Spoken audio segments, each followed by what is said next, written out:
Welcome back. તો વડોદરાના માંજલપુરના ધારાસભ્ય યોગેશ પટેલના થશે અંતિમ સંસ્કાર। અમદાવાદની પોળના નિવાસસ્થાનેથી થોડી વારમાં નીકળશે અંતિમ યાત્રા। ખાસવાડી સ્મશાનમાં અંતિમ સંસ્કાર કરવામાં આવશે। સરકારી સન્માન સાથે યોગેશ પટેલને અપાશે અંતિમ વિદાય। નાયબ મુખ્યમંત્રી અને ભાજપ પ્રદેશ પ્રમુખ હાજર રહેશે। 2 જૂને થયું હતું ધારાસભ્ય યોગેશ પટેલનું નિધન। ધારાસભ્ય યોગેશ પટેલના અંતિમ સંસ્કાર થશે। અમદાવાદી પોળના નિવાસસ્થાનેથી અંતિમ યાત્રા નીકળશે। ખારસવાડી સ્મશાનમાં અંતિમ સંસ્કાર કરાશે। સરકારી સન્માન સાથે યોગેશ પટેલને અંતિમ વિદાય અપાશે।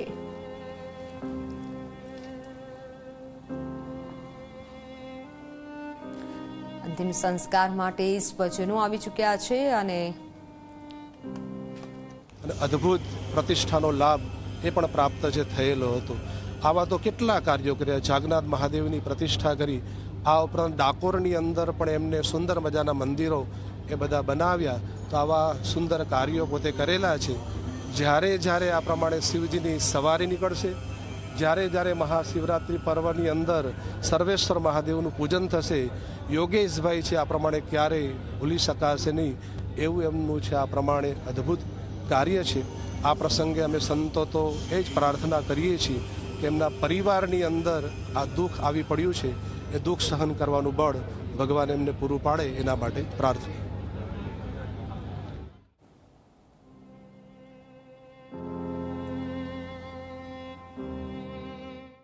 એક સાચા જનસેવક ગુમાવ્યા છે આદરણીય યોગેશ કાકા। એ ક્યારે અમે આવું કલ્પ્યું ન હતું કે આ રીતે અકાળે અચાનકથી અમારી વચ્ચેથી તેઓ જતા રહેશે। હજુ કોર્પોરેશનનું જ્યારે બોર્ડ બેઠું હતું ત્યારે જ અમારે ખૂબ જ સાહજિક રીતે એમની સાથે મુલાકાત પણ થઈ હતી અને આ મુલાકાતની અંદર ઘણી બધી ચર્ચાઓ પણ એમણે એમના ભૂતકાળના પણ જે કોર્પોરેશનના બોર્ડ બેઠા હોય એ તમામ વાતો પણ એમણે વાગોળી હતી। પરંતુ એક વાત કહું તો યોગેશ કાકા એ જનસેવાની જીવતી જાગતી ભગવદ્ ગીતા હતા અને એમનાથી ઘણા બધા સમયાંતરે શીખવાનું પણ મને મળ્યું છે।